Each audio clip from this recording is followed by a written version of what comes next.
Saya Fadilah Betty Sulaiman dari Ijazah Sarjana Muda Kewangan Islam, Kolej Universiti Islam Pahang Sultan Ahmad Shah ingin membentangkan tentang hibah takaful. Hibah takaful membawa maksud apabila berlaku kematian pemegang polisi takaful, pengagihan duit pampasan daripada syarikat pengeluar takaful kepada waris pemegang takaful boleh dilakukan secara hibah iaitu secara terus.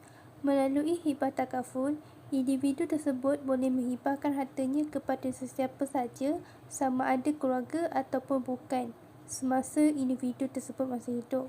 Sebagai contoh, sekiranya seorang suami berhasrat ingin menghibahkan keseluruhan manfaat takaful kepada isterinya layak mendapatkan manfaat tersebut selepas kematian si suami.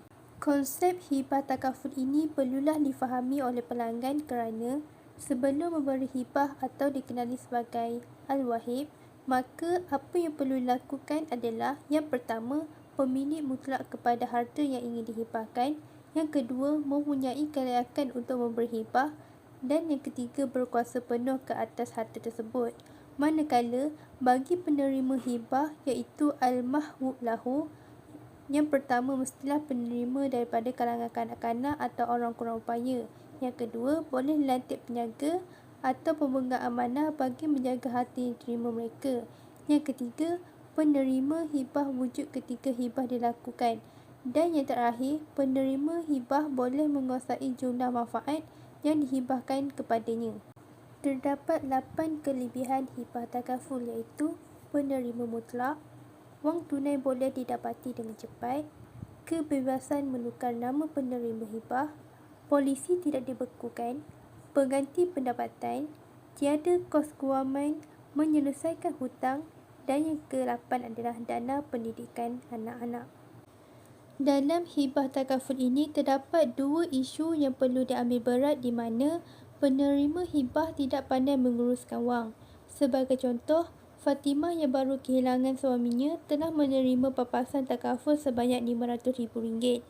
Sebagai suri rumah, beliau kurang pandai menguruskan wang kerana sebelum ini semua suaminya yang uruskan. Oleh itu, Fatimah gagal menggunakan wang papasan yang banyak tersebut secara berhemah. Ditambah pula ahli keluarga yang mula gelap mata apabila mengetahui Fatimah mempunyai wang yang banyak. Tidak mustahil, tidak sampai 2 tahun sahaja duit RM500,000 tersebut habis digunakan, dipinjamkan atau dilaburkan ke tempat yang salah. Selepas 2 tahun, bagaimana Fatimah nak sara kehidupan beliau dan anak-anak? Oleh itu, inilah kerisauan yang paling besar apabila meletakkan nama individu sebagai penerima mutlak papasan takaful itu. Selain itu, penerima hibah tidak wajib melunaskan segala hutang si mati. Ini kerana penerima hibah berhak 100% ke atas papasan takaful yang diterima, namun pemilik tersebut tidak wajib membayar segala hutang si mati jika dia tidak mahu. Akhirnya, peserta takaful yang rugi kerana mati dalam keadaan hutang tidak dilunaskan oleh waris walaupun mempunyai duit tunai yang banyak semasa hidupnya. Abu Hurairah berkata, Rasulullah SAW bersabda yang bermaksud, jiwa seorang mukmin itu tergantung kerana hutangnya hinggalah hutangnya dilansaikan. Riwayat At-Tirmizi, Ibnu Majah dan Al-Baihaqi. Terdapat dua topik yang berkaitan dengan hibah takaful iaitu jenis hibah. Terdapat dua jenis hibah yang perlu diketahui oleh setiap pelanggan iaitu hibah biasa. Semua sudah maklum bahawa hibah adalah sesuatu yang perlu diberikan sewaktu penerima dan pemberi masih hidup.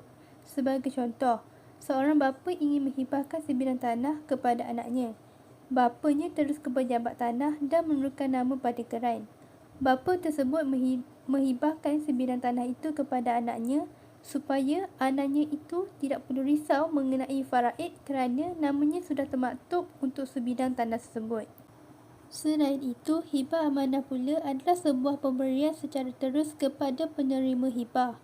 Namun, apa yang berbeza di sini adalah penerima hibah masih belum ataupun tidak berkelayakan untuk menerima harta tersebut. Apabila ada situasi ini berlaku, badan berkuasa akan merangkul menjadi pemegang amanah sehinggalah penerima hibah tersebut sudah layak menerima hibah tersebut. Contoh yang kita boleh tengok dekat sini adalah apabila penerima hibah kepada seorang kanak-kanak yang berumur 10 tahun, maka hibah tersebut secara automatik akan dipegang oleh pemegang amanah bagi melindungi hal tersebut sehingga kanak-kanak tersebut mencecah 18 tahun. Kelebihan hibah takaful ini adalah yang pertama, penerima mutlak. Wang tunai boleh didapati dengan cepat. Dan yang terakhir adalah kebebasan menukar nama penerima hibah. Sumber rujukan yang saya gunakan di sini adalah yang pertama Al-Quran, yang kedua internet dan yang ketiga adalah kamus.